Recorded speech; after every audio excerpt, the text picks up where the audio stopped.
When it comes to carbon pricing, Canadians have many questions about it, and here to help us make sense to some of them is Liberal MP for Central Nova and the Parliamentary Secretary to the Minister of the Environment, Sean Fraser.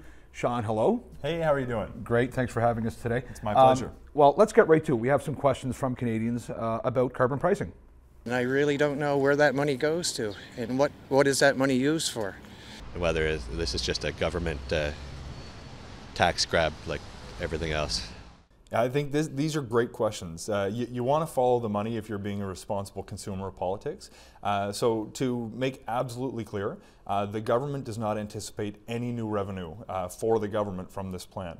90% of the revenue collected from putting a price on pollution is going directly back to Canadian citizens in the province where the pollution is generated. Canadians living in jurisdictions where the system applies, the federal system applies, will actually get a check at tax time that's greater than the increased cost of living. So they'll be better off. The remaining 10% is going to go into a fund that allows municipalities, universities, schools, small businesses to actually become more efficient as well. Will it help the environment? I would ask a question as to how it affects us and how it affects the environment. We've got estimates that putting a price on pollution is actually going to see a reduction in emissions that's equivalent to taking 30 coal-fired power plants offline. That's, put another way, the equivalent of 23 to 26 million cars off the road. So yes, it's going to help the environment. We know this because we've looked at data from other jurisdictions that have implemented this. We've seen reductions in the EU. We've seen plans implemented in BC and Alberta. Australia had a similar system in place for a period of time that saw emissions go down, and when they ended it, emissions started going back up. So this is the most efficient and effective thing we can do to reduce emissions that are going into our atmosphere today. Next question. How do they base what they return to the low income? Okay.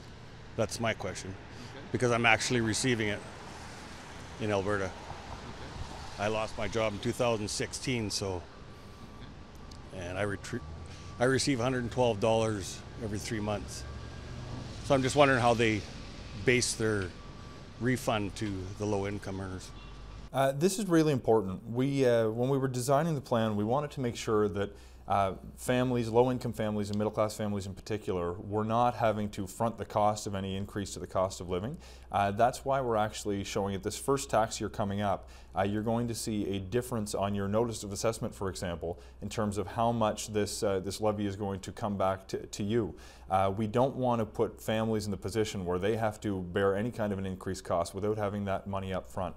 If you live in a province like New Brunswick or Ontario, the rebate that you're going to receive is in the ballpark of $250 a year. If you live in Saskatchewan, where there's a lot more big polluters that are going to have to pay into this fund, your rebate is going to be in excess of $600 in the first year. And each year over the next 5 years, that amount's going to go up. So this is actually going to leave low-income and middle-income families better off at the end of each year.